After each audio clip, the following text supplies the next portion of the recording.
Betul. Kan dia sorry lah, sekarang orang kata biawak hidup kan. Kahwin pertama jadi biawak hidup, kahwin kali kedua dia still maintain status sebagai biawak hidup. So what do you expect?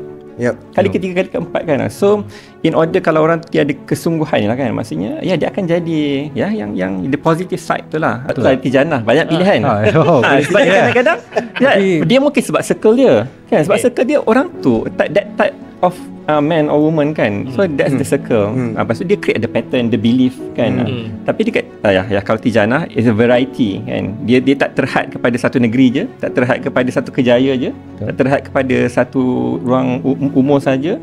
It's a variety kan. Perempuan kadang-kadang apa yang dia kata dia nak, dia mungkin tak nak. Apa yang kata tak nak, dia kata nak. Dia kan complicated perempuan. So husband tanya, you nak tak tolong you malam ni? Tak apalah, you penat kan? Dia saja nak test. Dia tak boleh fikir, aku tengah penat ni, tolonglah. Betul. Tapi dia kata tak nak. Tak apalah, it's okay. Betul. You nak keluar malam ni, you tak payah masak lah, I belanja you makan. Tak apalah bang, kita jimatlah duit. Dalam hati meronta-ronta, ini aku nak. Tapi tak nak cakap nak. Dan kita tengok rentetan daripada tu, bulan ni Mahkamah Syariah telah keluarkan juga statement yang 53,000 pasangan dah bercerai. So kita dah bertanya lah, tu yang saya reach out kepada semua orang, kata what's going on, kenapa jabatan-jabatan ni dia keluarkan statistik ni. So persoalannya, kenapa jabatan-jabatan ni tahun ni dah sampai bulan 9 dua-dua keluarkan statement ni. Selangor keluarkan statement ni, Mahkamah Syariah pun keluarkan statement ni. Tapi data yang kita ada, news yang kita tengok kan sekarang ni kat media sosial pun orang duk cakap ni, dia tentang Muslim sahaja dah keluarkan statement ni kan. Angka yang merisaukan juga tu. Betul, sebab once you masuk dalam perkahwinan, for me it's a next level. You dapat grow, because now your life becomes bigger. You are responsible for another human being. You have to look at certain limitations that you ada dalam diri you untuk you transform benda-benda tu semua. So when you're growing, your marriage will grow. And if you look at anyone who has a very successful marriage, they always have growth. Dia sentiasa ada projek baru. Laki isteri nak beli rumah baru, nak pergi holiday baru, nak buat ada je benda baru yang dia continuously growing.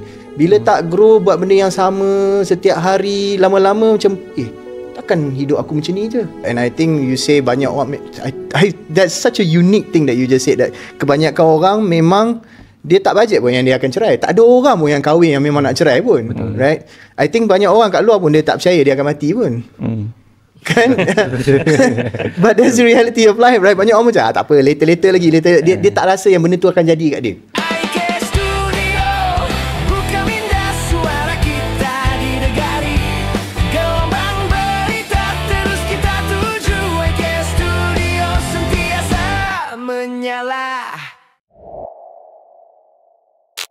Assalamualaikum dan salam sejahtera di IK Studio. Pada hari ini kita akan sambung episod kedua bersama panel kita. Nama saya Izari Iqbal. Saya lah coach cerai coach. Alright, tuan. Saya Zafrul Nordin, founder kepada My Sakinah.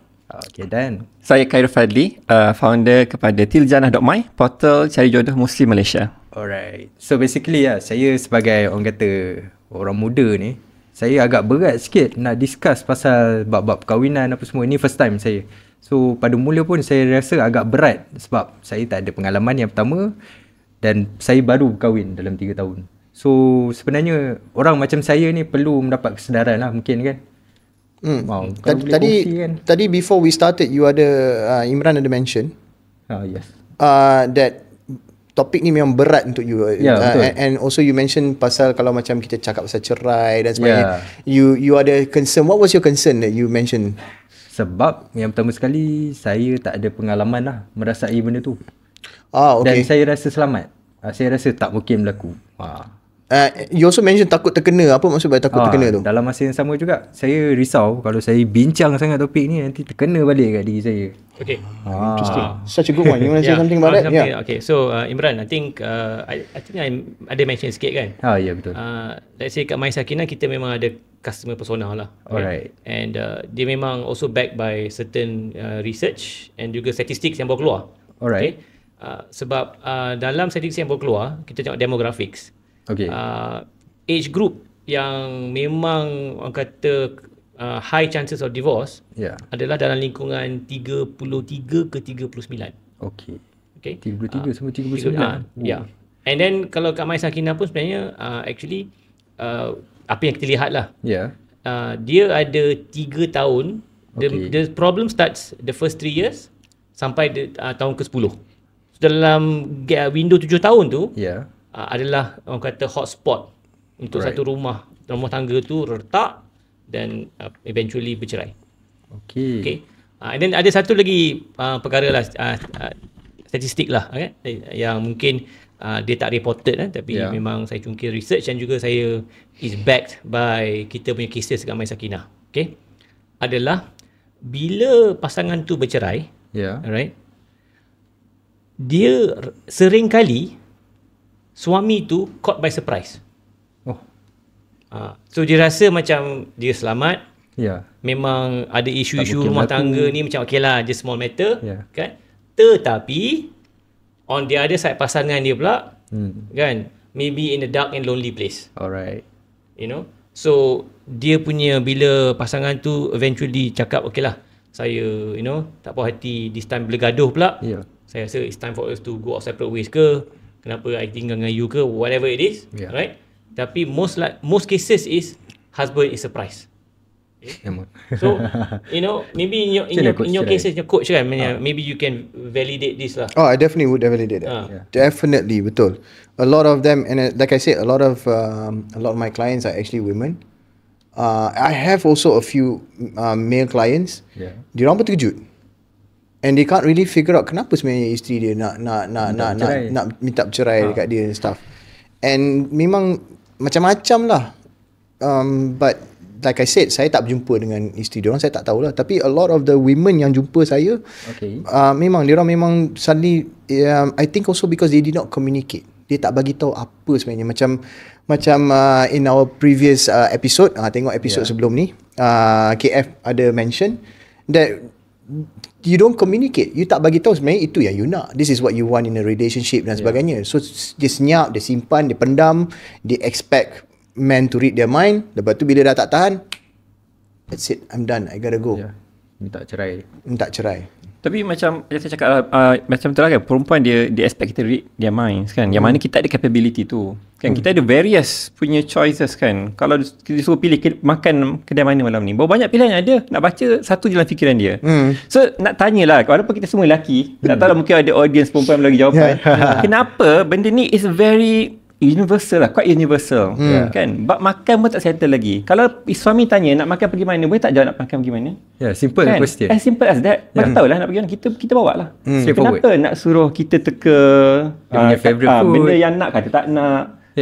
Tak boleh ke kita settle once for all kan? Maksudnya settle lah. Boleh tak bagi tahu, boleh bagi tahu supaya saya faham tak kenapa perempuan behave like that, dan bagaimana mengubah dia orang supaya dia orang tak behave macam tu. Cool. Mungkin kita boleh tanya, kita ada ke audience kita yang wanita tak puas hati, ada Alamak. Silakan. Apa lagi? Dia sebenarnya nak psycho je, tengok sejauh mana husband kita mengenali kita. That's it. Mic drop. Alamak. Mic drop. Okay lah, mungkin saya boleh bagi sedikit lah kan. Dia sebenarnya macam ni, in the relationship of a man and woman. So bila seorang wanita tu, kalau dia kena spell out every single thing that the man kena buat, dia akan ada, because women are very emotional creatures kan, dia akan rasa macam my husband doesn't know me and doesn't care about me. Okay, so I think one thing that he said tadi is about the love language, right? There is something else, a tool called love maps. Alright. Okay, so love maps ni I think is the in between. So dalam love maps ni, you are supposed to know 20 things about your spouse that you don't have to tell. So some of it could be my favorite food, I suka makan kat mana, and things like that, right? So for example, maybe the three kind of food that your wife likes to eat. Maybe it's Italian, Japanese and Korean. Okay. So kalau katakan, okay, anak makan mana ni? So your options, kalau nak bagi pun you gonna just, you tahu lah, okay, she likes, sukiyaki ke apa benda ke, K-fry ke, whatever it is, right? Quite complex. So tapi so for men, tu kata, you tak payah tahu semua. But you need to know in the love match technique tu about 20 things lah. 20 things that you pop, you dah tahu kan. So that number one, yes, there's a balance. You know 20 things, you don't have to say every single thing. Tapi ada certain things that, okay, then the wife will say, okay, no, he knows certain things. certain things I can help him out. Dia macam tu. So banyak lelaki ni tak tahu, dia tak ada love maps ni. And you know, everything when the wife was, I know the woman can validate this. When the woman says, if I had to tell you every single thing, you know, it means that you don't love me, right? Yeah. That's a love language that the wife. Yeah. Tapi saya still tak boleh terima benda tu. Sebab kalau setakat nak kata, kalau nak kata wife saya suka makan apa, saya tahu kedai apa dia suka. Tapi kita tahu tak sesimpel tu lah kan. Kalau siapa yang dah kahwin kan, takkan kita tahu kita suka makan apa. Kita tahu. Tapi mesti ada masa dia tak nak makan benda tu, makan benda lain. Tapi tak nak cakap. Kan? What do you expect? Kita baca your minds kan. Betul. So benda ni, ya kita okey lah nak test. Tapi masih meragui ke kan? Kecintaan, kasih sayang kita, kesetiaan kita pada ni nak uji dengan benda-benda yang macam bagi tambah serabut lah kan. Tak salah untuk cakap apa yang kita. Alamak. Ya? Oh, simple thing. Sebagai contoh? Silakan. Macam apa? Macam benda-benda macam contoh kalau lelaki tu busy, bila time kita dapat makan, time tu lah kita macam boleh bergaduh. Itulah perempuan suka bergaduh. Bukan bergaduh. Okay, you all buat macam tu supaya you all bergaduh dengan lelaki. Bukan bergaduh, bagi saya benda tu macam harmonis kan, macam warna-warni rumah tangga tau benda tu. Kalau macam dia dah tahu makan apa, macam rumah tangga tu macam flat, bosan. Macam tu lah. So okay, one of the perspective memang buat tu memang nak minta gaduh lah akhirnya. Maksudnya memang I love this. Tak sebabnya dia anggap gaduh tu adalah tempat nak tak, maksudnya okay, dia punya point of view, okay kita tak best lah Syed dia macam semua okay, semua happy je, okay kita gaduh sikit then kita macam spark the relationship kan. Tapi tu point of view wanita lah kan. So tak apa, make it clear. I saja je nak tease you, nak bagi you teka. Tapi memang you takkan, memang ni point I nak gaduh dengan you. Sebab apa? Sebab I suka dan ini cara I manifest cinta kita. Betul? Nak kita spark balik. Tak apa, then cakap lah macam tu dengan lelaki. Then I pun okay. Oh kalau yang tu love language you, nak suka gaduh, tak apa. Kita gaduh sikit tempat makan. So macam tu lah. Tak apalah kalau itu that's the reason. Then bagilah kita faham. Okay, this the reason. Betul, kenapa saya buat macam ni. This the reason. Kenapa I selalu merajuk. This is the reason ni. I bukan tak sayang you, tapi inilah cara I nak rasa you lebih sayang I macam tu. Betul. So bagilah kita faham kan. Tak apa. Basically kalau kita tengok dekat women need drama. Right. Memang tak dapat. Women need drama, right? That's why sampai sekarang Korean drama ke, Chinese drama ke, Melayu drama ke, tak habis-habis, right? So if you're the husband, and like she said kan, if your marriage is flat, then it's a problem because then she creates the drama. So actually you need to create the drama, right? And the reality is, I think when we also need drama. Do we? I don't know about that. Wait. I think kita lah start drama. Let me tell you why. We need women, right? Women is drama. Simple as that. I won't say we need drama, but we need women, and we must recognize that women comes with drama, and that's the price to pay. Alright. And that is simulate kan, man dengan woman kalau minta. Tapi I will disagree. I think men, we want peace. That's the problem. This is true. That's the problem, right? Men want this is betul, this is true. We want peace. I want peace. But women want drama. That is the problem. And now that you speak about peace, right? And in this kind of scenario, for example, if someone sits in front of me and say, my husband doesn't know what I like, semua ni semua, I expect him to read my mind, blah, blah, blah, semua, then I will work with her. If a man comes and sit in front of me, then I will work with him. So now, if it's a man, what would I say to him? I say, be a man and bloody decide where you want to go and eat, will you? Kau boleh tak tolong jadi jantan? Nak kena tanya dia. Okay, out of 10 times kau keluar makan, 8 kali, 7 kali kau sapulah semua. You just decide, no, today we're going to eat this. Be a man. You're the leader. 3 kali tu, sayang, selalu I je decide. This time for you, special for you. Bagi kat dia. Tapi dia decide pun tak betul. Tak kisahlah. Tapi you dah dapat 7. Okay. Betul tak? So be a man. So kalau perempuan duduk depan saya, I will tell them, I will tell her, you nak apa sebenarnya? Right? You saya nak dia teka. You tunggulah sampai bila dia nak teka. Do you create such space for them to want to know you better. Oh, dia tak ambil masa untuk mengenali saya ni semua. Do you create that space? Yeah. I cannot talk to him, he's not here with me. If you come and see me, senang macam ni lah. It's a lot easier to solve the problem when you are the problem. Betul. When you say that other people are the problem, we can't solve that. Yeah, can solve. You can't solve a problem that's not but if you make the problem yours. But I'm not saying that you're a problem. We're not playing a blame game here. What we're doing is we're taking ownership. Yep. We're being accountable so that we can respond. We can be responsible after that, right? So that's what I would suggest anyway. To me, all this, I get it. Women and men are different, but at the end of the day, and yes.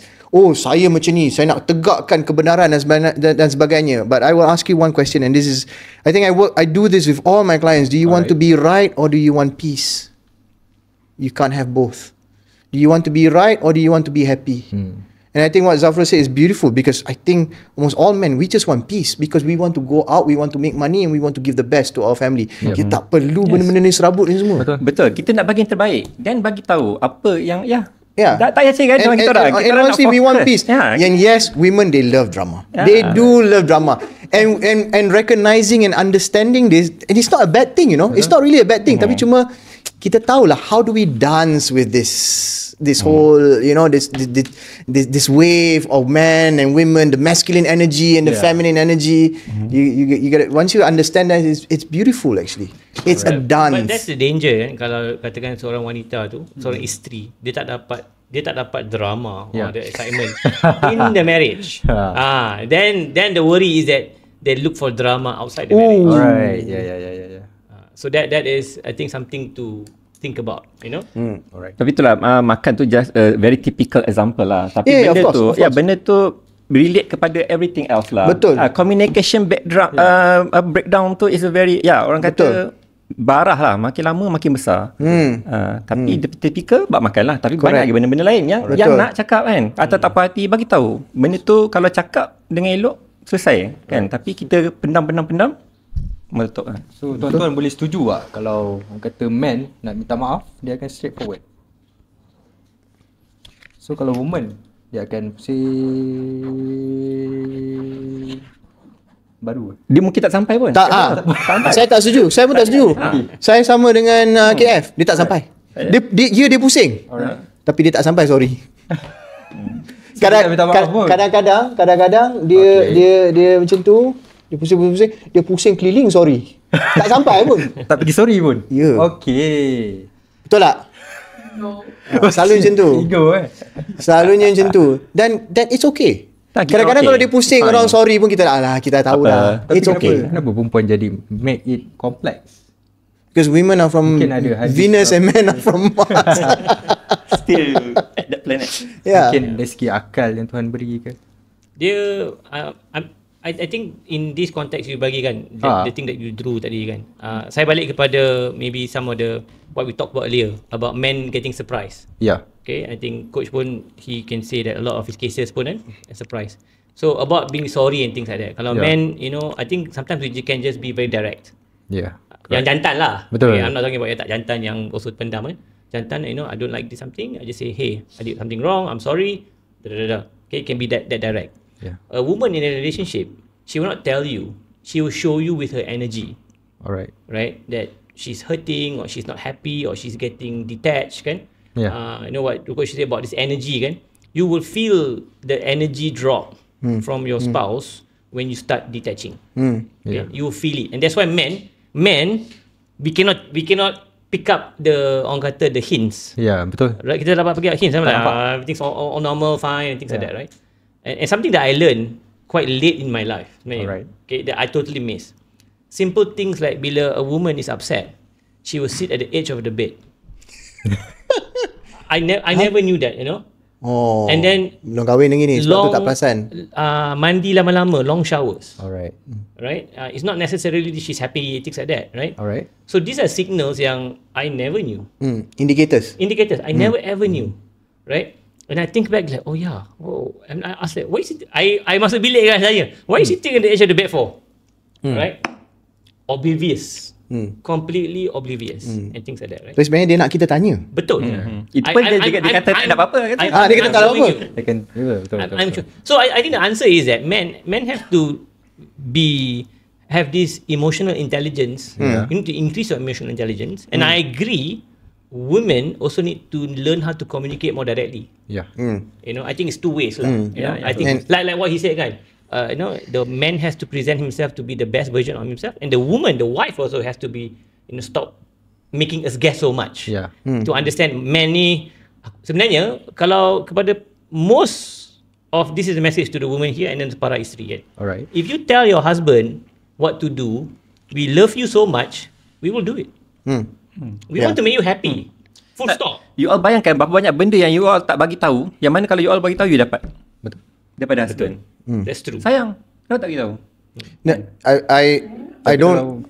I want to answer that question, and I don't normally do this, but I guess we can speak a bit about religion as well. You ask kenapa laki macam tu, perempuan macam tu kan?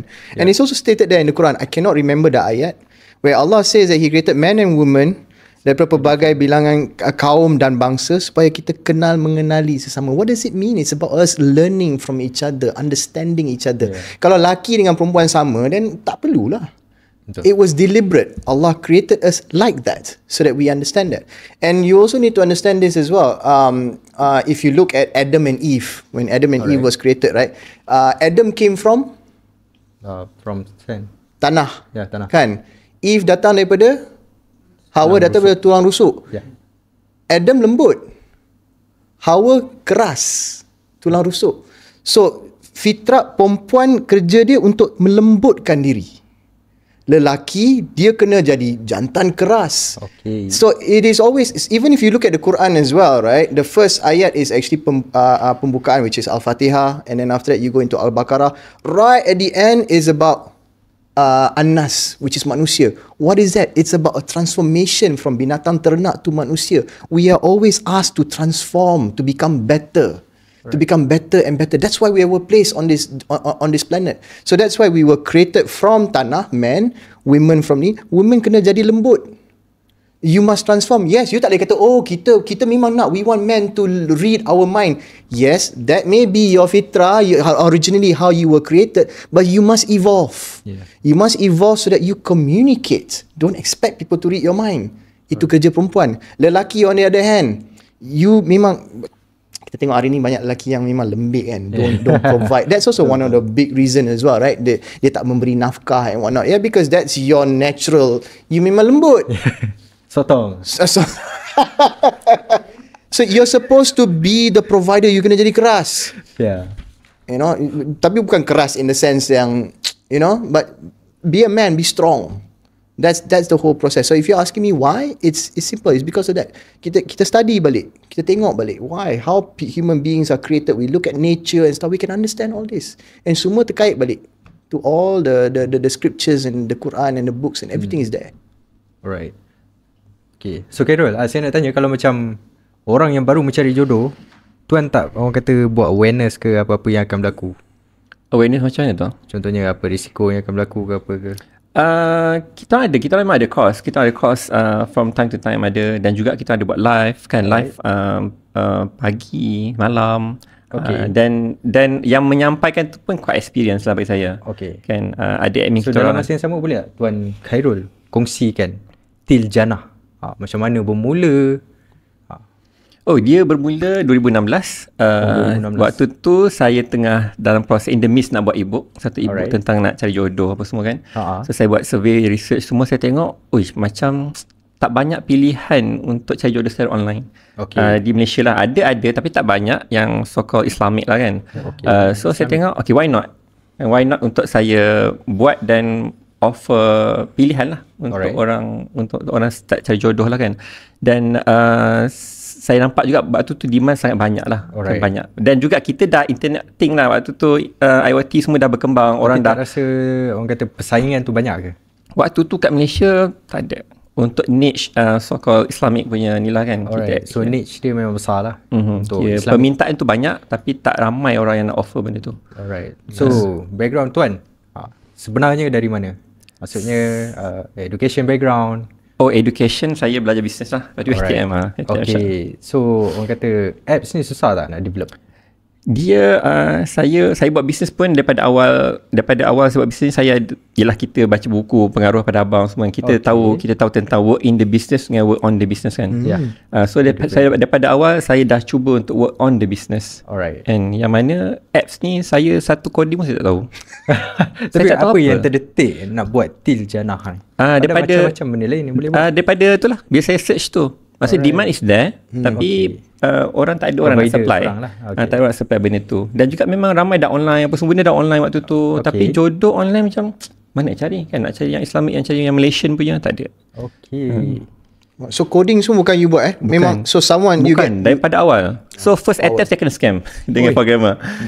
Dari India. Tak ada. Dia duduk kat Cameron Highland.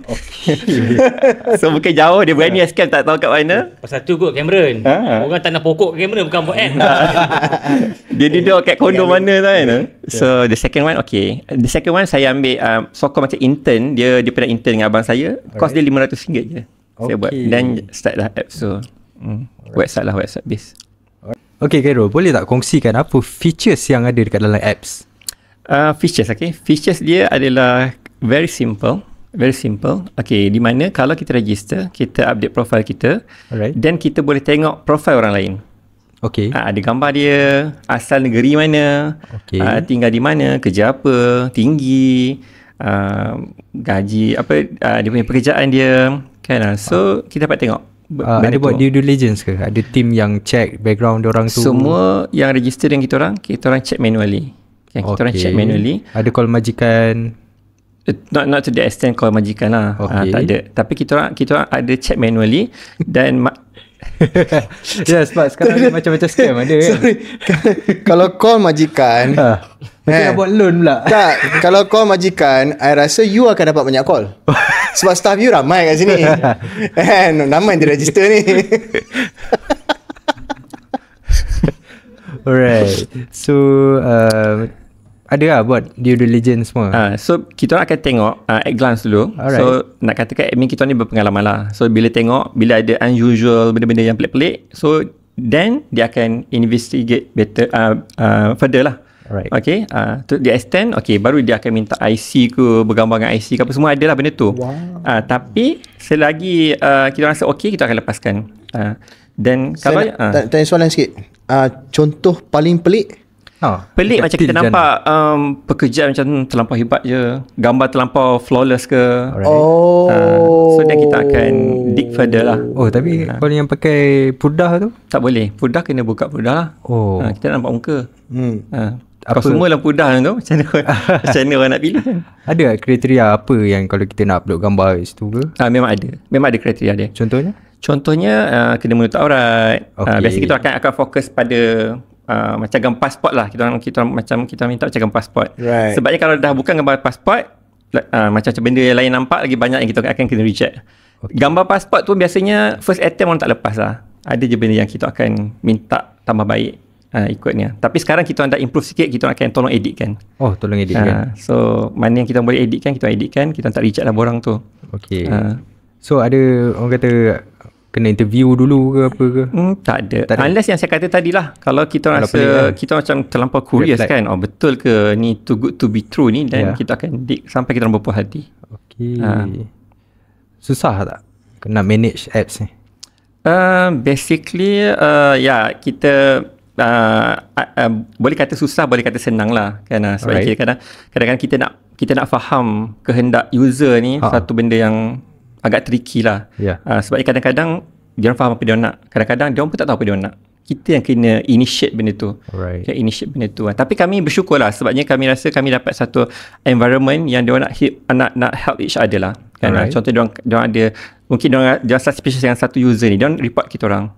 So kita akan investigate. So bila masing-masing buat tanggungjawab sendiri, dia akan membantu each other lah. So environment tu rasa lebih selamat lah untuk semua orang.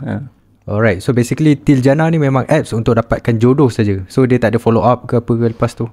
Ya, untuk dapatkan jodoh. Tapi once a while adalah yang kami follow up, yang kami ajak memang ada pun yang friend dengan saya kat Facebook. Ada yang kami buat testi. Ada testi tu dia dah dukung anak besar lah, dah besar anak dia kan, bagi kita shoot testi kan. Tapi nak kata kita orang follow up every single person dalam tu, kita tak buat lah.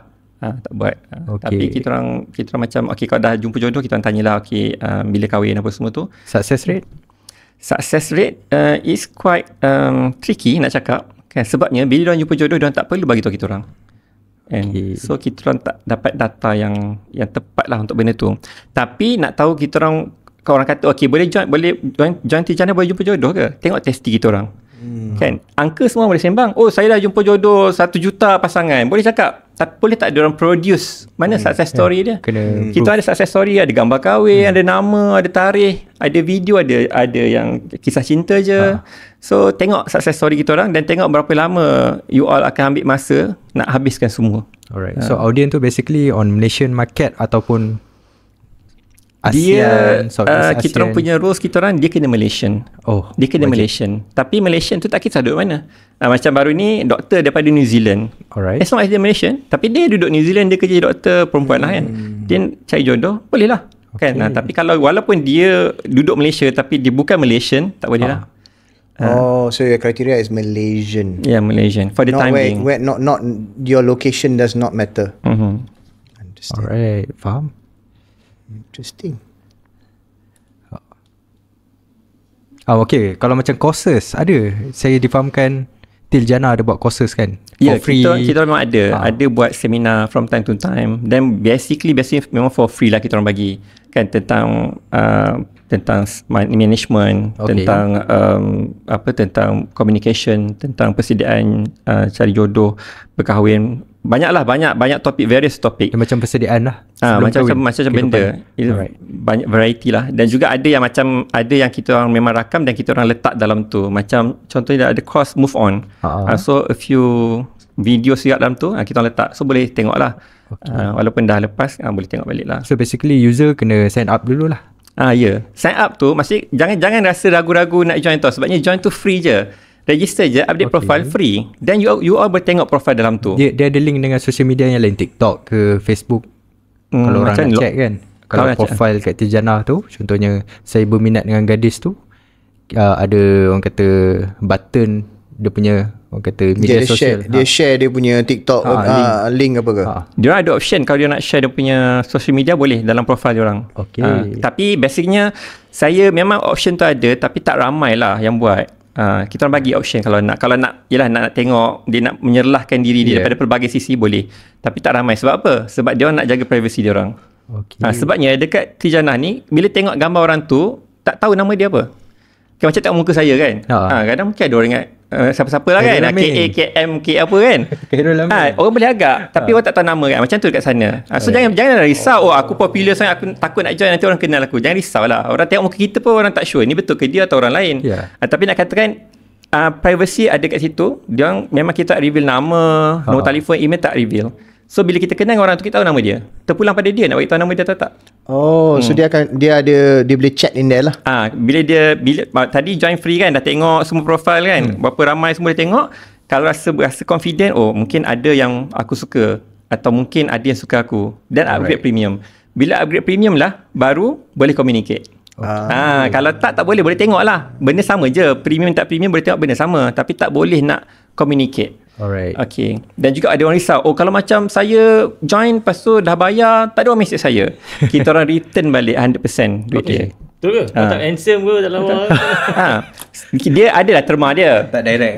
Kita ada buat money back. Tak gambar, tak ada orang mesej pun tak ada duit balik money back guarantee lah kan. So kita ada syarat lah, macam kita ada a few syarat. Bacalah syarat dia, macam kena login, kena hantar mesej berapa orang. Tapi kalau dia tak capai apa yang kita orang dah janji tu, dan dia boleh minta, kita akan bagi full refund kepada dia. Ada tak kes-kes penipuan? Sebagai contoh, bila dia dah match, lepas tu dia pergi dating, punya ada kes penipuan, lepas tu kes pukau ke apa-apa ke, yang boleh jadi kes polis. Okay, kalau in general kalau nak katakan ada kes tipu ke, tak ada kan? Ada, tapi dia orang tak salahkan kita orang. Sebab apa? Sebab dia dah langgar garis panduan yang kita orang tetapkan. Bila join tu, kita ada 2 garis panduan penting lah. Garis panduan keselamatan, garis panduan pematuhan syariah. So ikut je garis panduan tu. Kalau kita tak ikut, kita langgar, dan kita letak diri kita dalam trouble lah. Kan? Kira selamat lah. Secure good. Dia punya mekanism. So macam mana kita nak monitor lagi, kita dah pesan kan, semua dah adult, dah matured, dah semua kan. So orang dah ada peraturan, ikut peraturan. Tapi biasa kalau dia mengadu pun, saya tahu ini memang salah saya, tak apalah saya nak luahkan je. Tak apa, kita dengar je lah. Kan dia tahu dia salah. So hopefully siapa yang join ikutlah peraturan, garis panduan. Okay. So right. So dia punya duration kalau kita subscribe premium tu dalam berapa bulan? Premium package kita yang terendah so far, yang paling murah, paling pendek 2 bulan RM97. RM97 untuk 2 bulan. Ada yang continue lah. Ada, tak ramai dan kami tak galakkan. Alright. Kami tak nak orang tu renew setiap 2 bulan. Itu bukan target market kami. Kami kalau dia duduk renew something wrong lah. Maksudnya dia mungkin tak ready lagi apa, kita pun tak nak duit dia kan. Sepatutnya dalam within 2 months tu, suppose insyaAllah dia berjumpa lah. Dia macam ni. That's right, 2 months. Tak, dia bukanlah saya kata guarantee berjumpa. Tapi our point of view kita orang, within 2 months suppose dia boleh jumpa. Right. Tapi mesti ramai kata tak boleh jumpa. Start engage. Memang ramai kata okey tak jumpa ke apa kan. Dan so bila orang kata dia tak boleh jumpa, kalau dulu kita ada masa lah kan, kita buat speed dating malam-malam apa, kita orang tanya in person kan, kita orang tanyalah kenapa tak jumpa tu. Biasalah soalan bila jawapan pertama bukan jawapan sebenar. Dah 2-3 layer dia kata apa? Dia nak cari perempuan macam mak dia. So behind orang yang behind orang yang tak jumpa jodoh ni, dia ada reason dia tersendiri. Umur 50 lah macam mak dia. So itulah panjang lebar lah saya discuss. Itu contoh lah. Sebabnya dekat dalam ni calon ramai. Kan kita nak cari jodoh, berapa ramai calon yang kita nak. Dalam real world lah, sebelum ada benda-benda online, berapa kita punya candidate yang ada kat luar. Betul. So dengan ada online je, candidate dah berganda-ganda dah. Yet kita kata kita tak boleh jumpa jodoh. Di salah platform tu. So sebenarnya betul ke kita tak ada calon yang sesuai, ataupun kita ada something yang menghalang kita untuk proceed lah. Mungkin dia kata sekadar sebab mak dia paksa kan, untuk kau pergilah kahwin, umur kau dah 40. Lepas tu ya mak, ya kau pergi lah download apps ni. Ya dah mak, okay, subscribe lah, dah mak. Tapi action tak ada. Dia macam tak bersungguh lah. Dia tak apalah ni kan, yang penting aku dah subscribe, boleh jawab dengan mak aku lah macam tu. Dan juga nak kata orang yang bertemu jodoh secepat mana dekat portal ada varies lah. Kan, secepat sebulan daripada upgrade premium dan nikah pun ada. Maksud bukan jumpa jodoh, nikah within 1 month ada. Ada tu jumpa hari pertama dah jumpa jodoh, tapi tak kahwin lah terus kan, masih dia berkenalan. Tapi jodoh tu jumpa hari pertama, hari kedua. Benda tu banyak, biasalah. Okay, so banyak kes lah, banyak kes. Ada satu kes yang unik lah, kita pun cakap pasal bercerai semua ni kan. Ada satu kes tu, nama dia Mirijan. Boleh cari dekat testimoni kita orang, ada gambar, ada cerita semua kan. Dia, wanita ni, dia dah bercerai untuk kali kedua. Bayangkan dia nak heal, dah ambil masa kan. So dia kata dia register package paling lama tu dah 2 tahun, tak salah saya. Tapi dia ambil package paling lama lah, sebab dia kata tak apa, dia nak register dulu, dia nak healing, dia nak to be fair pada lelaki yang dia akan kenal. So dia ambil dah package paling lama. Lepas tu dia ceritalah macam-macam apa dia nak kan. Sebab dia kata kesalahan dia dulu antaranya adalah dia tak memilih dengan betul. Maksudnya dia tak betul-betul pilih lah calon dia. So dia tak nak buat kesilapan yang sama. So dia kata dia lepas tu dia kata nak untuk dia nak improvise benda tu, dia kata second time third time dia cari, dia kata dia detail out semua benda dia tahu. Perancangan lelaki tu, apa kedudukan dia, apa semua dia nak tahu pada lelaki tau. Lepas tu dia tak ada kan, dia kata lah, saya dah letak macam, saya rasa saya confident tak lelaki nak message saya lah. Tiba-tiba ada lelaki message dia. Lepas tu dia kata apa? Dalam teks itu dia kata lelaki tu macam terlampau agresif. Semua benda bertalu-talu bagi tahu dia. Dia lupa yang dia tanya benda tu dalam. Dia minta lelaki tu cerita. Lelaki tu cerita kan, lelaki tu pula kisahnya anak lelaki dia umur 14 tahun registerkan untuk dia. Anak dia macam fresh sangat, bapak tak kahwin lagi ni kan. Geram sangat kan, kata bapak register dia, bapak tak nak. Bapak dia kata kau nak register lah untuk dia kan. So dia registerkan untuk bapak dia, ambil paket paling murah kan. Bapak dia macam nak pleasekan anak dia, tak apalah register lah, kau nak register. Tengok jumpa jodoh. Yang saya paling rasa macam tersentuh ayat akhir testimoni tu, dia kata alhamdulillah perkahwinan ini sangat bahagia, dia kata. Dan dia bernikah PKP. Sempat dia nikah sama PKP, start PKP, kita kena lockdown. He's actually a contractor. He builds masjid. So itu antara kisah yang ni lah. Banyak kisah. Kalau nak cerita memang panjang. Tapi okey lah, saya bagi satu kisah lah. Nak potong-potong dia. Satu kisah lagi yang kita skeptikal kan. Kita skeptikal, okey kalau orang janda dah berkahwin, susah nak cari kahwin balik dengan ada anak apa semua kan.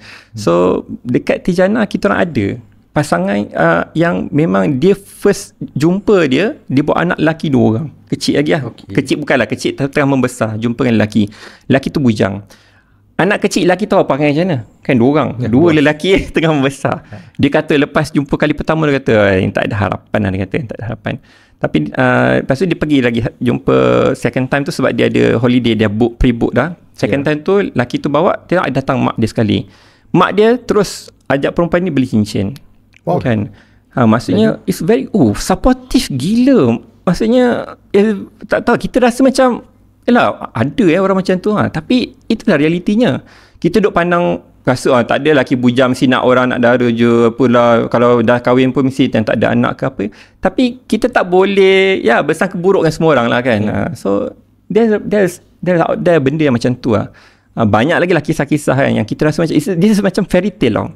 Tapi benda tu lah yang terjadi. So in the 5 years orang kata perancangan lagi 5 tahun, apa yang Cik Hairul nampak dalam Til Jannah?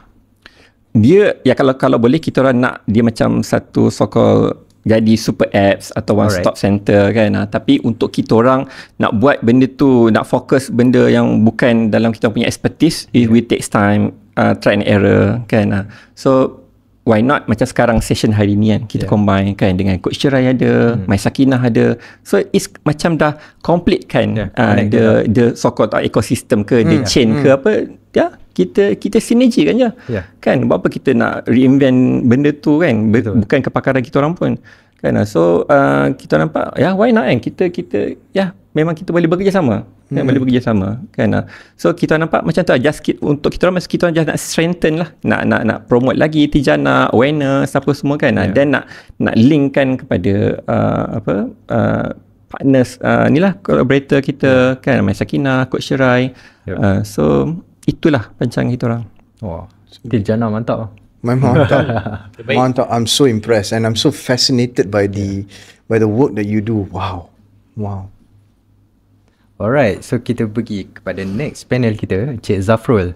Mungkin boleh terangkan sedikit sebanyak mengenai My Sakinah. Asal dari mana, macam mana ia ditubuhkan dan background tuan sendiri. Saya My Sakinah ni boleh kata bermula kat COVID lah. Time COVID kan. So saya selalu kata My Sakinah time COVID ni dia ada 2 data point yang menarik. Satu, dia ada explosion of babies. Right? Betul.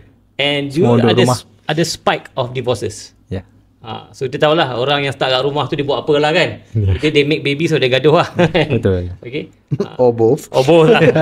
drama kan. The ladies kata nak drama kan. So you got your drama there lah. So for me I think it's when I went through divorce, to be honest. I went through divorce. And then saya punya background is tech. I have always been a tech guy, IT guys, and saya berkecimpung dalam industri startup. Startup. So, industri startup ni they know me for doing programs, saya buat accelerator and things like that. Education background? Saya memang software engineer. Software engineer, tapi saya tak practice. Saya lebih kepada more business lah, for marketing and things like that, right? So masa because it's PKP, so tak boleh buat kerja. So I really invested in myself, to be honest. Myself, saya buat terapi, saya join online classes kan. Dan when I went through that process, obviously it was opportunity lah, trying to that time save my marriage. But I found it very difficult. Susah nak cari help, susah nak cari orang yang betul, susah nak dapatkan information and things like that kan. And I had to research banyak lah. Dan saya dapat tahu ialah a lot of the services and programs and information is overseas. Betul. So alhamdulillah that time was PKP, so dapatlah I join. So I actually joined all these like Christian groups and everything sebab they orang really serious about saving marriages. Tapi very religious. Very serious, right? Tapi from a Muslim Islamic perspective, very little. You get the typical hadith and Quran verses here and there kan. So dia tak sedetail tu lah. So I remember I actually also went for therapy, to be honest. I went for therapy, counselling. And I dapat rasa lah kekuatan counselling dan kekurangan. Right? One of the things yang I remember is I went for therapy for 6 months. And then we went for single therapy, couples therapy and everything. At the end of it, I saw my file there. I nampak my file. And then masa dah habis lah. And the therapist said, okay, I'm very optimistic about you in the future. You've obviously put a lot of work and you invested in yourself and you grew, right? I think the idea here is to grow. But I remember seeing my file and I'm like, oh lama, that file is going to be with the therapist and it's going to leave me forever. Yeah. It will not benefit me. Kan? Dan saya main IT main otak kan. File ni kalau jadi database, lagi baik. Kalau jadi saya main dashboard, kan? It will help me for the rest of my life. Kan? And then my IT mind was working lah. Kan? And at that time saya dapat tahu yang sebenarnya ramai, baru saya dapat tahu tentang isu perceraian, ramai pasangan bercerai, and I look at global statistics. Saya nampak trend. I saw a trend, I saw a pattern, whether it's US, whether it's UK, whether it's Pakistan, whether it's Turkey, whether it's Uzbekistan, everywhere. I saw the trend. Saya nampak statistik dan trend di Malaysia, and I saw the trend in Indonesia. You think Malaysia is bad? Indonesia is 10 times worse. Okay? 1,100 couples bercerai kat Indonesia every day. Wish. Versus kita 100 plus. Based on population lah. Yeah, based on population. Correct. Based on population lah. Okay? So saya, because I'm not a coach, I'm not a counselor, therapist, but I'm a tech guy. Alright. So the idea, bila saya bercakap dengan kawan-kawan, hey, you know what Zafrul, maybe you can build something that can bring together, you do the tech, you bring together all these experts, right? All the solution providers and therapists semua. Yeah. And then you can help a lot of people. So my idea sebenarnya, like I said, the reason we exist is to turunkan kadar perceraian. Yeah. We want to start with Malaysia, and then we want to go to Indonesia, and I made a decision to actually do something for the Islamic world. Yeah, Islamic. Sebab kita main umrah lah. I think I mentioned during the break kan.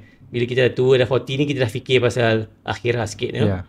So this is my, my akhirah punya project lah. To say, right? I doing this. I'll be very honest lah. I want to book my first class. I want to try to buy my Jannah. This is I think one way of me buying my Jannah. So global market lah. Because I traveled with I went to Turkey, I went to Uzbekistan, everything. I went to a few countries. Alright. Bila cakap dengan orang, I can already guess what's your country's divorce rate. Yeah. What are the issues that you are facing? It's very identical. Sebenarnya, you cakap dengan orang kat US ke, cakap dengan orang kat UK ke, cakap dengan orang kat Jepun ke, China ke apa ke, dekat-dekat sama je. Right? So hence the birth of My Sakinah, right? Okay. We are a marriage well-being punya service. Alright. Okay, and our goal, macam dia punya goal is to help you find your jodoh. Yeah. Our goal is to help you keep your jodoh. Yeah. Maksud My Sakinah tu sendiri apa? So it is from Surah Ar-Rum. Okay. That is the the motivation. Like I said, everything that we do, memang saya berpandu, saya berbalik kepada Quran dan Sunnah. Quran. Yeah. Right. And then dalam surah tu, ayat tu dia ada 3 perkataan. Okay. Sakinah, mawadah, warahmah. Okay. Bila saya nak brand tu, kan, mawadah, warahmah tu susah nak brand. Susah nak sebut. So Sakinah tu is macam kita lelaki lah, like I said kan. We want peace. Betul. Tapi sebenarnya women pun nak peace juga. Betul. Right? So the word Sakinah means my tranquility, and the idea about My Sakinah is you are my tranquility. Oh, wow. That's the name behind My Sakinah, why we exist, right? Because we wanted to bring tranquility. That's why for us we do have a tech approach. Yeah. So alhamdulillah, this year we got a grant from Cradle. Wow, Cradle to build our tech lah. Wow. For the first 2 years kita pakai WordPress je. Yeah. Like I wouldn't say that's tech lah. It's just like normal WordPress, but alhamdulillah, the idea is to build an online safe space. Alright. In the online safe space where I bring tech and humans together. You can have your therapist. You can have even insyaAllah we will introduce an AI coach. Alright. Right. So coach. That at any time, because kadang-kadang you cases lah kan. Cases ada seorang tu dia My Sakinah client, they text us at 3 o'clock in the morning. Of course we were not awake. Yeah. But when I woke up next morning is I hit my wife. Okay. So dia bagi tahu lah. Dia bagi tahu lah. It's too late akhirnya. So kita macam, yalah, I don't expect me and my team to be up at 3 o'clock in the morning to answer calls kan. Macam tu kan. Tapi it happened, right? If we had that and I think this is where tech can come in. Alright. Okay. So I think last year like I said, I think one of the kita punya objective adalah we looked at the national divorce rate kan. So I kata okay, my goal is to bring it down, but I cannot do it alone. Betul. So saya pusing keliling, saya pergi pitch je kat semua, saya carilah 20 pakar yang terkemuka kat Malaysia ni. Orang macam Aiman Azlan, Kaunselor Sarah, Dr. Orang hebat. Tengku Asmadi, Fazil Aziz kan, things like that, right? So saya cakap dia, kita seorang-seorang diri ni we cannot saya rasa susah kita nak turunkan kadar perceraian, but we all trying to do it. Why don't we do it together? And they said let's do it. So born Transformasi Perkahwinan. Alright. So macam mana nak sign up? So sign up is simple. You come to mysakinah.com /my, right? And then you go online, something similar. We start with a membership at RM97. So that will give you access to your safe space. Right now we have about 80 episodes that kita record daripada pakar-pakar ni. So you can you can take the course, you can do it yourself. We have about 80 self-help books and worksheets and checklists and macam-macam lah, right? Semua tu e-book. Semua tu macam downloadable, PDF, right? And InsyaAllah, I think especially this week this is good because we are going to launch our My Safe Space. Okay, and My Sakinah, right? Where again, what help you need is your fingertips. Okay, you masuk, and the idea here is that this is your safe space. So kepada, for example, the wife yang mention yang she was in a dark and lonely place, right? Now she's venting out, for example, in Facebook, but My Sakinah will give her this safe space, right? Where she can come online. And the answers and the support that she'll get. Macam targeted audience. We yes. Focusing on. We target actually the audience that we target is in the 30s to 40s. Alright. Tak kisah jantina lelaki ke perempuan, okay. Kita again we try to make our goal here is to make it Sharia compliant. Alright. So we have a specialized track untuk suami and a specialized track untuk isteri. Okay. So from the primary, also from a psychology point of view, lelaki ada keperluan berbeza. Isteri ada keperluan berbeza, right? Betul. So bila we talk about resolving marital issues, like we say lah, a woman dia kena heal before she deals. Kan? Dia kena healing, dia kena luahkan perasaan, dia kena let it all out before she would deal with the problem, right? Macam session tu biasanya buat online ke ataupun physical? Currently everything's online. Alright. You can start with taking guided courses, or you can even request for one-to-one support. Tapi because again we want to try and help the country, so that's why everything that we do is online. So that's why the safe space actually is a online safe space. Kan? Berpandukan memang Islamic. We embed all the Islamic principles inside. That's the idea. Okay, Encik Zafrul, boleh kongsi tak testimonial yang berjaya dalam My Sakinah? So obviously kita punya testimoni memang berbeza sikit sebab tak ramai yang nak ke depan bagi testimoni lah, right? Tapi dekat My Sakinah ni, I think beberapa testimoni yang memang berjaya, right? Adalah, I think I like one particular case. Actually it's our first ever case. Alright. Masa saya lancarkan My Sakinah tu, saya ingat lagi, saya meet team kata, Encik Zaf, ada klien ni kan, dia datang, one thing lah kata, anak 5 orang. Wow. Okay. Dan dia kata dia dah try semua dah, dan My Sakinah ni is their last attempt. Kalau tak boleh juga, dia nak bercerai. Kan?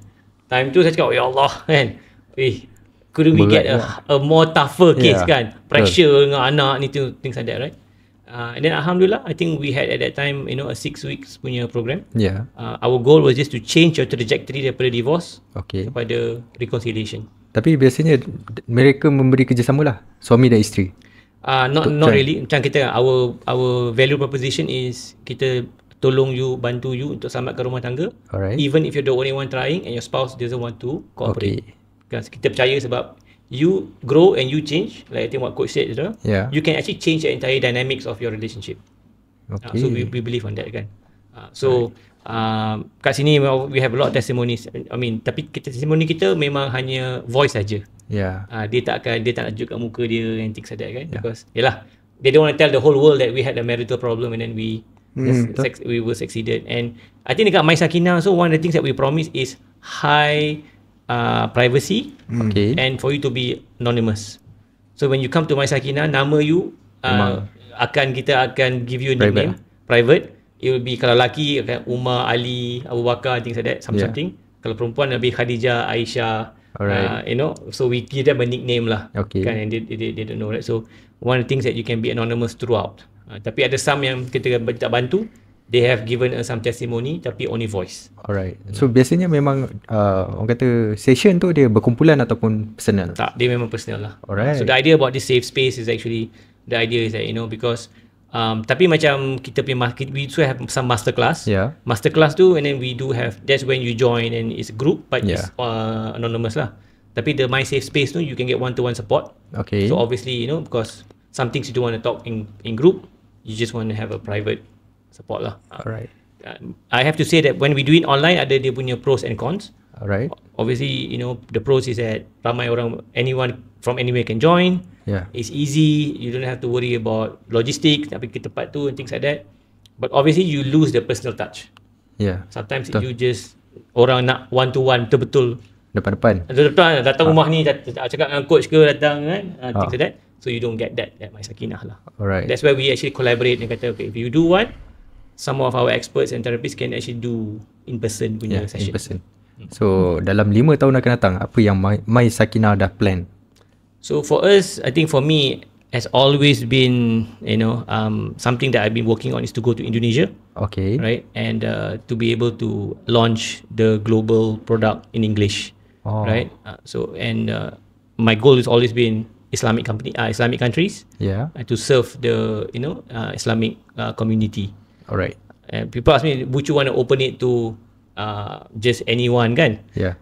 I say, possible, but I believe that kita kalau nak serve Muslims pun tak cukup tangan. Betul. You got 2 billion Muslims in the world, right? Betul. Ramai. And I feel that the Muslim punya community right now is underserved anyway. Alright. Tak cukup solutions, tak cukup counselor, therapist and everything. Like I said, banyak solution tapi is Western based. For Westerners, macam the church may group and things like that, right? They are very, very strong. Banyak research, banyak frameworks, banyak lah, the Christians are actually quite strong in this area. So kalau macam terapi tu basically dia punya session dia mahal tak? It depends. So like I said, it depends. We base on, like say, coach, if let's say someone like coach kan, if he charges RM90 lah. Alright. Tapi let's say pergi for you, kalau you become a coach, you charge 500 lah. Alright, depends lah. Depends lah. And bagi then we just do a revenue share dengan the particular expert or therapist. Alright, okay. Tapi saya nak tanya boleh tak? Macam kau pun cerita, My Sakinah pun cerita juga benda yang sama lah. Maksudnya dengar macam, kalau settle satu pihak, kan, kita consult satu pihak, dia boleh menyelesaikan walaupun seorang tu yang problem. So dengar macam too good to be true. Macam it's like a miracle kan. So macam mana? So I mean we're very clear. We say that macam ni lah. I give you an example. Okay, you and your wife are 50-50, right? You're 50% in the relationship and then your wife is 50% of the relationship, right? So if you can fix or improve 70 to 80% of yourself, in total, theoretically, you are improving 30 to 40% of the relationship. A 30-40% improvement is huge. It can make a difference between you end up bercerai ataupun you end up having a second chance and heading towards reconciliation. Sebab in relationship science, sebenarnya, you just need one of the parties to be congruent.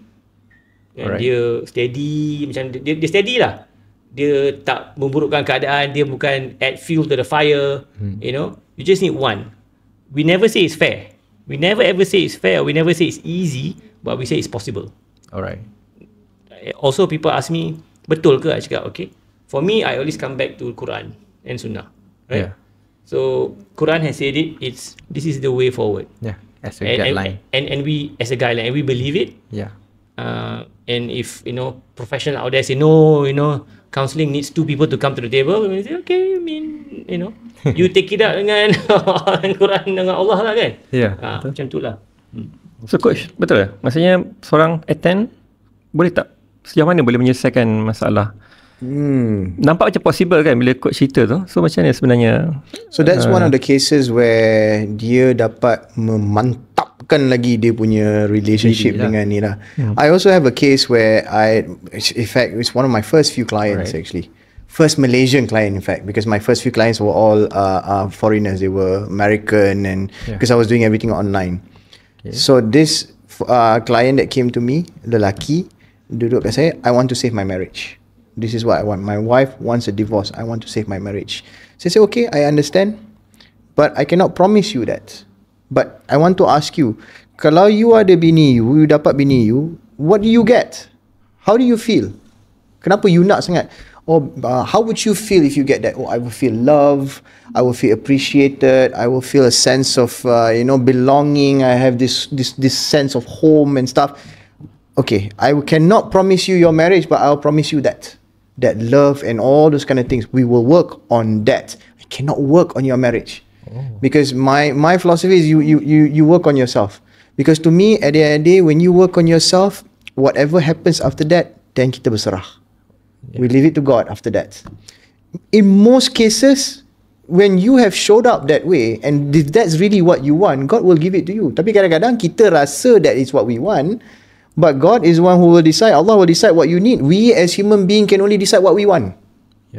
I do not believe, a lot of people say, I need this, I need money, I need this, I need air to breathe. You don't need anything, you only need Allah, that's all. Okay, that's the only thing that we need. Nak tanya, apa yang membuatkan coach jadi cerai coach? Sebab orang kata term cerai coach tu sendiri agak baru lah kat Malaysia ni. So macam mana dia bermula? Apakah background? Ken, before I just want to make sure I answer that question. So in that case, yang the first person, he did not get back his wife. But he got everything that he wanted. That sense of belonging, that love. As soon as he accomplished that, terus dapat girlfriend baru. And kebetulan girlfriend yang dia dapat tu pula is another client of mine. They both heal at the same time. They become at the same time. They got close and whatnot. So coach matchmaker juga ni. Dalam masa yang sama dan diam. Dapat semua. So to me, and there's a lot of people say, that's not my job. My job is for you to work on yourself. I cannot work on your marriage. It is not my job to save your marriage or whatever. I don't. Tapi yes, I am someone who highly, kalau boleh save, of course kita nak save. Tak payah nak pergi cari ni kan. Tapi at the end of the day, that's not the objective. The objective is if you change, everything will change. And that's it. That's my strong belief and strong philosophy. So when you say betul ke boleh jadi ni, of course betul boleh jadi. Because when you change, then the people around you will also be inspired to change and they want to make it work as well. Selalunya. But you cannot run away from the fact that there will be some people who just wants to go out. They want the exit way. Itu you cukar macam mana pun, you tetap akan hilang orang tu. And you must be okay with that. So therefore your ex was never a curse. It was your teacher. For you to become better. Itu je. But that the way I look at it. Now, your question, macam mana boleh jadi cerai coach? Betul. Agak terkejut juga ni. Sebab macam something new kat Malaysia ni kan. So baru-baru ni coach ni viral. My background has always been finance. I've always been in finance for the past 20 years. I'm a finance guy. I was in investments, unit trust, and then I did forex, crypto, and all those kind of things. So I made good money there. And then after that, there were certain circumstances that happened that demanded that I pivoted and do something else. So I thought, okay lah, saya rasa saya nak jadi coach lah. Saya nak jadi coach atau trainer. I think, actually, in fact, my wife one day woke up and she says, you know what, why don't you go be Tony Robbins? I'm like, gila nak jadi Tony Robbins. That's a huge thing, And then I thought, but then again, when my wife has this belief, then let's go, let's do that. So we went around and I got this mentor who helped me out. He told me, you need to have a TikTok account. Alright. So dia kata, let me introduce you to one of these TikTok guru. So pergi, dia mengajar. Dia kata, okay, you kena buat content, you kena buat banyak content. So saya pun buatlah content. Saya cakap pasal sales, saya cakap pasal relationship. Those were the two things that I like to talk a lot about.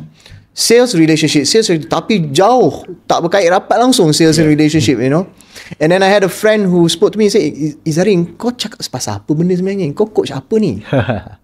Kau cakap pasal relationship ke? Kau cakap pasal sales ke?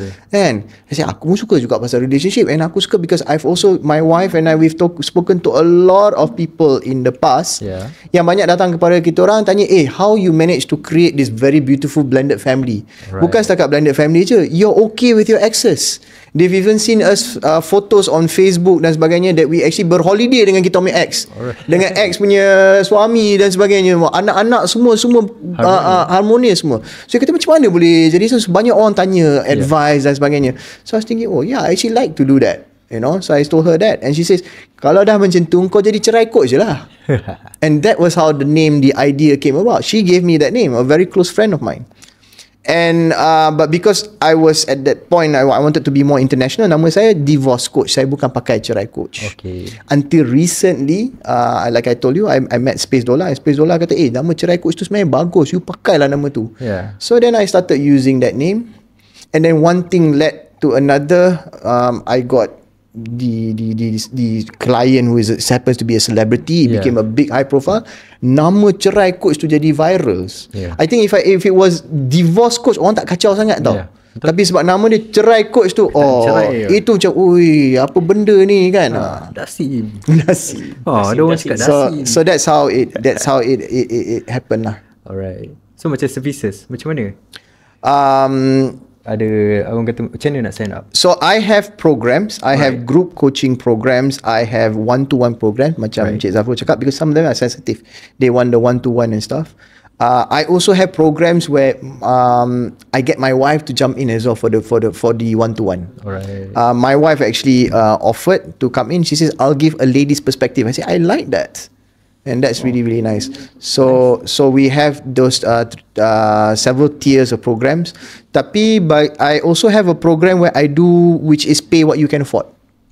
Itu 3 hari punya program. Saya buat waktu malam is about 1.5 hours every day. Online online 3 hari betul-betul. And like I said, it's pay what you afford, what you can afford, and whatever contribution that you give, 100% goes to charity. We have a rumah anak yatim in Sungai Buloh that we support. Every month kita akan pergi beli groceries dan sebagainya. Kita akan deliver. And the best part of it all, my clients, especially the ones in the group coaching program, diorang semua, kita nak join. So setiap bulan it becomes a thing where they also contribute, and diorang pun pergi rumah anak yatim dan sebagainya, which is really, really cool and interesting. Nice. Yeah.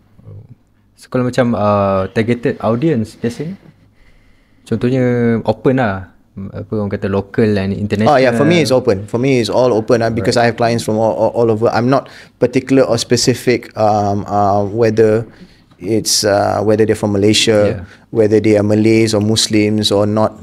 It is very very open. Yeah. Alright. So kalau macam berapa banyak case lah so far yang dah handle? Banyak. I've been doing it for the past 1 year, so I rasa slightly just above 10. Okay. Banyak juga. Kejap. Setahun baru. Yeah. Kejap. Kalau ni sekarang bulan November, genap setahun sebulan. Alright.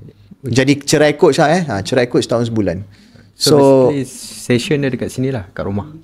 Yes. Hang on. No, it's more than 10. Yeah, definitely way more than 10. Yeah, way more than 10. On average, we're talking about 2-3 per month. Yeah, definitely. Overseas and local. Yes. The ones that enrolls to my program lah, yang masuk the 3-day punya course tu memang ramai lah. That one memang because it's pay what you can afford, right? Yeah. Alright. So dari segi testimonial apa semua. Testimonial, like I said, I have one client tiba-tiba jadi matchmaking coach pula kan. Tapi that's not my objective. I have one client. One client. I have another client yang memang dah jumpa jodoh tapi not within our community. Okay. Dia dah selepas bercerai. Because that's also one of the things that we also encourage, that I noticed lagi lebih perempuan selepas bercerai usually diorang dah tak nak dah get into relationship dan sebagainya. Banyak sangat saya jumpa perempuan yang macam tu. Dia macam like, I don't need men anymore. Yeah. I guess because of their bad experience dan sebagainya. So to me, bagi saya rasa macam sayang lah. Because to them, instead of transforming and learning and stuff, the learning that they got is, my learning is I don't need men. I don't think that's the real learning that the learning is there is something else that you need to learn here, so that you get to do it again but better. Yeah. So that's one. So another testimonial is a few people who attended my 3-day course. Yeah. And my 3-day course is very generic. I talk about building yourself and cermin diri and all those kind of things. Yang 3 hari tu, a few of them managed to save their marriage. Dah nak bercerai dah. Minggu depan tu nak pergi fast track. fast track punya cerai. They come and then on hari ketiga dia orang nak share. Dia kata saya nak share boleh tak? I just had a chat with my husband yesterday. Kita orang duduk 2 jam and we decided no, we're not going to cerai. We want to work on the marriage. I'm like, Alhamdulillah. Alhamdulillah. Yeah. So again, I don't fix your marriage. I help you fix yourself. Yeah. And when you fix yourself, there's so many things you can fix after that. Betul. Alright. Dalam masa 5 tahun akan datang, apa planning coach untuk kembangkan business ni ke? Macam mana ke? Yes, so dalam planning 5 tahun akan datang, I would like to have a number of other coaches working with me. Okay. As I think as people know as well, in Malaysia in particular, I am the only cerai coach. Yeah. And if you have this kind of numbers, 53,000, and people say it's alarming and stuff, I get it, it's alarming, but what people are actually also not looking at is people are always looking about how do we prevent this? Fantastic that we want to work and prevent this. We want to reduce the number of divorce. Great. But yang 53,000 ni is 106,000 individuals. Yep. Muslims alone from January to September. What happens to them? Right? Add one more thing. Bila one thing that we didn't talk about the 53,000 punya orang bercerai ni. Berapa orang yang bercerai kali pertama, kali kedua dan kali ketiga. Betul. And more. Right? So which means that you actually have a role to play to reduce the numbers. Because like you said kan, orang yang probability orang bercerai untuk first time is about 45%. The second time you berkahwin is 61% or 63%. Right? So which means that kalau they don't go through something like a self-development course after dia bercerai, most likely dia berkahwin kali kedua, they have a higher probability untuk nak bercerai. So actually maybe the numbers are increasing because there's so many people yang berkahwin for the second time that actually now divorce for the second and third time. It's a second divorce. The second and third divorce is actually included in that statistics. Yeah. This is one thing I ask. I question. I minta. I will be going around and ask kan numbers yang macam Dosem ke siapa ke yang publish. Let us know. Pecahan dia orang yang bercerai kali pertama, kali kedua dan lebih. They don't seem to be able to furnish us with such information as well. And I hope this kind of discussion brings all this to the surface. Because this topic of divorce, I don't believe it should be taboo. And if you ask about 5 years' time, in 5 years' time, that's also one of the things that I want. I want people to be able to openly speak about. I want people to be able to normalize divorce, but not celebrate it in the sense, say, oh, jom kita sesenang divorce dan sebagainya. But divorce is part of creating a beautiful relationship. And of course we want to avoid it. Tapi bila kalau dah jadi benda tu, you get me now. So here's the thing, right? A lot of people want to open up business dan sebagainya. Kadang-kadang kita kena buat 5-6 business dan business yang ke-7 baru jadi. Betul. Kena banyak kali try. Kena banyak kali try. Tapi mana ada orang buka business pertama, confirm aku nak business ni hancur supaya aku cepat datang ke-7. Tak ada. Tak ada orang yang kahwin, aku nak cepat-cepat cerai 3 kali supaya yang keempat itulah yang betul. No. Everybody wants ni, tapi cuma bila dah jadi, be okay with it. Because be okay. That is also my I want to normalize the idea of being okay with that. Alright. Bila dah jadi tu, be okay with it. Sebelum jadi tu, avoid it. It's kind of weird. It's got this name. Tapi that's what I want to do in the next 5 years, and I want to have a lot of more people. I want to be. It's wonderful that I'm the first, and I want to be able to work with more people. I want to create more awareness. There are a lot of people who needs help. Nice. Okay guys, kita dah go through kepada statistik 53,000 cases. Lepas tu kita dah go through orang kata senario dan sebagainya. So kita sekarang berada di orang kata perakhiran. Kita mungkin nak buat solusi, kita nak buat pergulungan. Dan sebelum tu kita ada kita punya participant yang akan bertanya a few question. Silakan Puan. Audience kita pun ada soalan Ada soalan. Okay, tadi you all cakap numbers of perceraian 53,000, betul tak? You all dapat numbers tu daripada government. Apa kerajaan kita buat untuk menangani nombor yang very alarming ni? Do they look at the kursus kahwin which is not working? Do they have another kursus semasa kahwin? Can they also have kursus selepas bercerai for for people can co-parent harmoniously? Because you all are independent, you all tak ada apa-apa dengan kerajaan. Why are you guys doing this? Why our government not doing anything about these numbers? Ini agak berat. Panas soalan panas. Nasib baik none of us are with the government. Ya. Kalau tidak memang kita terbakar hangus dengan soalan tu kan. Betul. Sebab saya mungkin nak cerita, mungkin saya ada dengar lah, saya tahulah dalam ura-ura ataupun perancangan kerajaan kan. Alright. They are trying to I think do something maybe khusus pasca perkahwinan, and things like that, 5 years, 10 years. But like anything else kan, with the government, where's the motivation? Where's the push? Sebab benda ni bukan baru. Kita punya divorce rates macam kata kan, I can see the numbers, I researched in 1970 and things like that kan. Even the last 15 years it's been very alarming. Kan. So I think that it's I believe that government now should bring in the independent parties or the industry. Kan, ada gabungan dengan industri, because we can move faster. Alright. We definitely can move faster than the government, right? We have the solution, we have the willpower, we have the motivation, the personal motivation, because some of us have coming from backgrounds yang been through it, we understand the pain. Versus a government servant yang, some of them are there. This is a research by IIUM yang bertugas kat situ.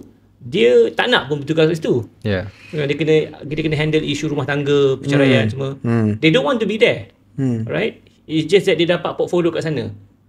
So obviously the motivation yang kita punya peserta tu, dia punya dia marah semua kan. Understandable, right? And then kalau you pergi ke kursus perkahwinan pun, you know that the independent punya operators, they cannot touch the format of the kursus perkahwinan. Alright. They cannot tweak anything at all. They tweak a little bit, they lose a license. Tapi kerajaan tak boleh buat apa-apa ke? Tak ada orang kata nak buat improvement dengan modul-modul ke? Bukan tak boleh buat apa-apa, dia nak buat ke tak nak buat lah. I don't think there's a question of whether kerajaan can do it or not. I think and I think I would agree with you, the virtue of the fact that they actually publish such statistics. They would be shooting themselves in the foot by issuing the statistics, but at the same time not have any initiative or anything like that or that sort coming up. So I trust that there is something that's coming up, and if they want to work with like you said, professionals like us who can definitely we kami sangat-sangat alu-alu kan. And I think the audience tadi pun tanya soalan macam kenapa kursus ni not made mandatory and stuff, and earlier you were talking about the polygamy punya kursus. Even I didn't know about that, and that is really something. And I think that's also one of those things as well. Siapa lelaki mana yang nak berpoligami and whatnot, it should be mandatory. They should attend this kursus before they even think about such a thing. Sebab polygamy ni is part of kita punya Islamic fiqh, right? So learning about polygamy is just like learning any cabang or branch of fiqh lah, and dia jangan tunggu sampai nak poligami baru nak belajar. Because then you have the issue of you cara berpoligami, you do all the wrong things. Sebab you tak tahu kan. Betul. Tapi kalau you belajar the fiqh of polygamy, then you tahu sebenarnya tugas poligami ni pada lelaki ni berat. Right? I had mention to them masa the break tu, I had a friend ada cadangan, ada niat lah hajat nak berpoligami. Dia pergi kursus ni, dia belajar semua tugas dia bertanggungjawab sebagai seorang suami sebelum berpoligami, proses dia, cara dia, and things like that. Lepas habis kursus 2 hari tu, dia kata, I don't think so. Batal lah terjadi. Sebab dia kata, di akhirat nanti, kalau you tak berlaku adil kepada isteri-isteri you, nanti you akan datang kepada yang tengkuk yang sengit kan. You will be seen, you will be known, in akhirat, right? So that aspect tu sebenarnya, if you know about polygamy, then you know that it's actually a very heavy thing. Right? One thing interesting that I think someone asked me masa borak-borak ni, I think last weekend, tanya Zafrul, do you think it's time to introduce relationship skills in schools? Betul. As early as that kan? Sebab I think when we say that in our life, kita ada job. One of our job is to be a husband and a wife. Itu adalah job yang kita akan pegang untuk 50 tahun maybe. Tapi how much training did we get or education did we get? Saya pergi sekolah, university, mungkin 15 tahun. Saya tak ada satu subjek pun tentang relationship skills. Alright. Not even one subject, not even one semester. Yeah. Right? And then yet we are expect to be, experts, know how to perform this role well. Alright. So the imbalance is quite evident. Yeah. Kan? I mean, we have this subject called kemahiran hidup. Yeah. But relationship is not in the kemahiran hidup. Kita berjahit, buat-buat barang, kan? Which is interesting. Relation tak ada. Relationship tak sentuh. Which is I totally agree. As early as being in school. I think men should learn the fundamentals of psychology of women, and women should learn the fundamentals of psychology of men. Okay. And they need to learn the fundamental psychology of themselves as well. A man learning about men as well. That's that's true. Yeah, because sometimes we are not aware of the fact that this is how we operate. Like you mentioned, there's questionnaires yang you buat dan sebagainya. Apart from understanding how your partner is, a lot of people don't have self-awareness, right? That's one thing. And my wife was also sharing. She says, she speaks a lot to her boy about being a gentleman. About our son, talking to our son about being a gentleman. Pour drinks, pulling a chair for me. It's interesting that she, but why can't such things as well be normalized in school as well? Be taught in school and stuff. And you may say, the parents are supposed to know this kind of stuff, and the parents are supposed to teach. Well, the parents, most of the things that the parents know as well, didn't they learn it from school? If they were not taught in school, how would they know, right? So, kalau dah boleh ajar in school earlier, it would be a lot better. Okay. And I think the government pun dia kena buat benda yang, sebab kalau governments ni, sometimes the KPIs and the metrics that they measure is different. Yeah. They want a big bang, they want to buat satu event, 10,000 orang datang, tapi sehari. Right? Yeah. Kalau if you really want to solve the 53,000 punya problem, then you know that it is a marathon. It's something that you have to do. It's not a one day event. You cannot do one day event, 2,000 orang datang, ada banyak talk and you buat lagu-lagu you get you got gambar, you get the news, but you don't actually solve problems. Right? Like you mentioned in your program as well, right? And some of the good testimonies that you got is from your 6 weeks program, right? And 6 weeks, even 6 weeks can be considered a short. I just remember tanya kan, I think we did 6 weeks and then I think someone asked about testimony kan. This particular wife, she went in alone. Yeah. Okay, in the program, husband they didn't want to be involved, right? Husband dia pukul dia, tak nak bagi duit, wanted to marry another wife. That 6 weeks program, she stayed with us, but she managed to turn around completely her marriage single-handedly. Okay. 7 months. It took her 7 months. And I asked her, what took you so long? Dia kata, it took me 4 months just to get over the mindset punya hurdle. Yeah. Like saya kan, is not my husband that I have to try to change, but I have to actually work on myself. Wow. It took her 4 months to do that. But once dia lepas hurdle tu, dalam 4 bulan, the rest of the 3 months was quite quick. Did she save her marriage? Yeah. So the husband, end of the day, the husband decided not to have a second wife. Cinta kat dia balik. Kalau dulu dia minta 500 dapat RM50, sekarang dia minta 500 dapat RM1,000. But it was a 7-month journey lah. It was a 7-month journey, right? So it just take that long. Benda ni macam kalau you ada masalah rumah tangga 10 tahun, takkan you nak resolve dalam satu sitting. Yep. We are not magicians. Yeah, betul. Dia maybe dah sim lah kan, tapi kita manusia biasa. Kita manusia biasa, right? Kita manusia biasa. And then it's also disproportionate. Macam sama lah kalau you kata if you gemuk ke dempul and then you pergi gym, you nak fit, takkan you nak pergi gym seminggu lepas tu nak keluar masa, right? Ni bukan Captain America punya story. Ini bukan Marvel punya punya movie, right? This is real life. So you take a 2-year transformation journey. Sama juga lah macam nak ubah rumah tangga, right? So this is what the government punya mindset needs to have. Right? It's not about a one day event. It's not about buat seminar seminar ke apa. It's actually about putting real change and being committed to actually solve the 53,000 problem. Alright. Orang kata itu the future solving problem punya lah. Kalau sekarang ni, kalau orang tu mengalami masalah yang sama, so dia boleh refer kepada third party lah kan, services. So basically macam tu lah. And I feel that kalau daripada sini dia kena letakkan orang-orang yang memang nak, I mean I would defend also some of the people that are working in the government agency kan. Alright. Honestly speaking, one of the main leads untuk My Sakinah adalah orang yang dah pernah pergi counselling di pejabat agama tapi tak berjaya. Mungkin dia punya environment beza. Dia punya one is that I want to defend the orang pejabat agama tu. Their setup and environment is not helpful for them. Kadang-kadang dia jumpa 10 ke 15 kes sehari. And you know that dia sebenarnya dia akan terima dia maksimum pun 5 ke 7 kes saja. Seorang kaunselor lah. So dia pun dah overwork. Tak efisien lah. Tak. Dia betul, orang yang jumpa dia pun nanti dia rasa macam they didn't get a good experience lah. Betul. Judgmental, bias and things like that. So kalau orang kata, oh, My Sakinah kena berbayar, tak apalah, pergi pejabat agama free. I cakap, okay, go ahead. I know you come, you akan pusing balik and say, it didn't work, we need help. Macam tu, right?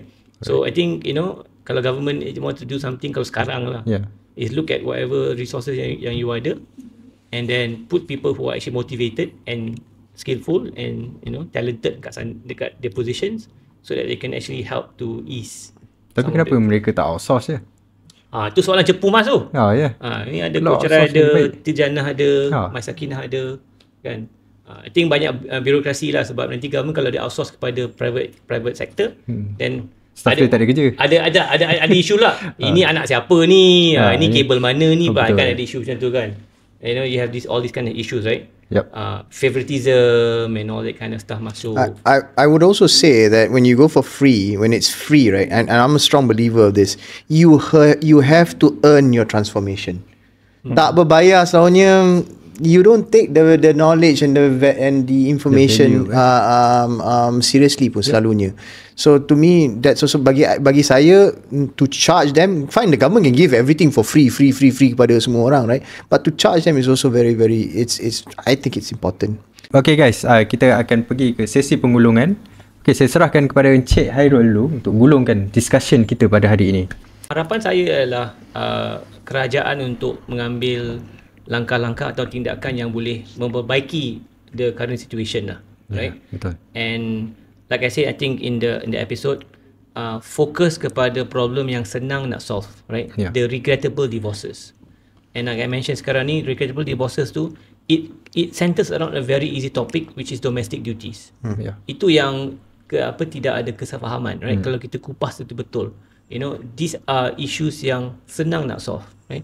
And I'm going to plug in as well kan. So we at My Sakinah, we have already taken the step. Kita dah pergi dekat the ecosystem, dekat the industry, and kita dah orang kata bergabung dengan 20 pakar in variety of dalam isu rumah tangga, tapi variety of topics. Parenting, finance, sex intimacy, keagamaan, you know, all the kind of stuff, right? Which is actually memang isu-isu yang dibawakan. Dan we are here to help. We are here to help and we can, you know, we are offering our service to the government, okay, that we can help. Tapi kalau government kata tak boleh pun, like I said, right, focus on the regrettable divorces. Divorces yang senang nak prevent. I think that's a very quick win untuk how we can improve the numbers of the 53,000 yang dah dilaporkan. Alright, terima kasih Encik Zafrul. Okay, Encik Izari pula. Bagi saya, whilst the focus is very much on preventing the divorce, I would also say let's not forget the at least 100,000 individuals yang telah baru sahaja mengalami perceraian in the past 9 months. They need help too as well. So that's also an area that we should also be looking at as well. And I guess that would be my lane and that would be my role as well. And if there's any support that is required on my part, because bila orang tu bercerai, you're talking about so many things right now. It's about rebuilding themselves, rebuilding their finances, managing their traumas, their emotions, and most importantly, co-parenting. Macam mana nak co-parent? Because at the end of the day, we cannot deny the fact that, you know, you may not live with that person anymore, but you still have to share certain things with that person. You know, pembahagian harta dan sebagainya. So those are things that we talk about selepas bercerai. There should be also some focus there as well untuk orang-orang yang dah terlepas, dah bercerai dah. So itu pun perlu pertolongan juga. So government kena improve lah dia punya module, everything. Correct. I don't know even if they have a module untuk orang yang sudah bercerai. Ya. Patut buat lah sebenarnya. Patut buat benda-benda itu semua. Patut lantik panel, everything. Absolutely. Yeah. Alright. Encik Khairul. Okay, daripada saya rasa okay lah. Kita ada isu perceraian kan. Dan juga kadang-kadang orang point finger lah. Okay, Tijana, portal cari jodoh online. Orang sedang cari jodoh, sedang cerai. So, kita boleh salahkan platform lah. Kan? Kita, okay, this is the new trend. Okay, sebab ni lah. Instagram ramai cari jodoh jumpa kat situ. Okay, sebab ni lah. So, tapi sebenarnya, benda ni terjadi sebab antara yang kita boleh bersetuju lah. Sebabnya ilmu tu. Kurang ilmu tau. So, itulah benda yang kena di-provide. Yang kena diberikan kepada diorang. Tanpa macam kita orang adalah bukan di peringkat dah kahwin ataupun dah bercerai, tapi peringkat awal tau, so dia orang perlu ada knowledge juga. Betul. Macam dia nak pilih pasangan yang betul. Siapa yang provide knowledge tu? Kan waktu kursus kahwin datang dah ada couple lah. Kan kita dah cinta bagai nak gerak 5-6 tahun lah. Kan waktu tu takkan nak suruh dia menilai couple okey ke tak okey, waktu tu ke nak break up, tak sesuai dah. So at the beginning yang vacuum waktu memilih dengan yang betul ni, siapa yang nak isi kekosongan ni? Dekat mana kita ajar dia orang? Benda paling penting kot. Kan nak memilih, nak menilai seseorang itu dengan betul dan tepat. Kalau dia orang tak ada orang guide dia orang guna berdasarkan cerita ke, dia orang punya imagination ke, itu yang jadi panduan dia orang memilih calon. So dia orang dah masuk satu perangkap dah. Dia dah bermula dah.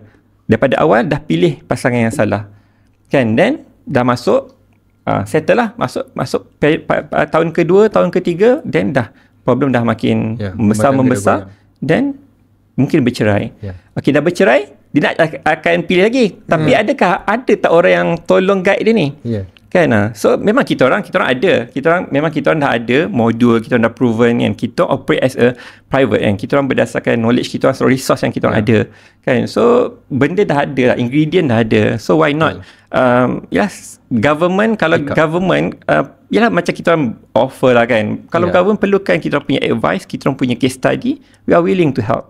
Okay, we are willing to help. Okay, just contact us dan kita boleh sit down together then do something lah. Do something. Kita apa guna kita nak present setiap tahun kadar perceraian meningkat. Betul. Tapi kita kita business as usual. Kursus kahwin itulah modul dia. Satu hari itu kalau dah nikah ni tak ada benda berubah. So takkan kita nak expect tiba-tiba tahun menurun padahal kita business as usual. Kan? So that's it. Apa saya? Alright. Betul. Very nice. Very nice. Okay, Alhamdulillah guys, kita dah berada di penghujung. So kita ingin mengucapkan terima kasih kepada Encik Khairul, Encik Zafrul dan Encik Izari dalam he got you right. Sure. Dalam sesi podcast pada hari ini. So guys, jangan lupa share, like dan subscribe kita punya channel. Stay tune.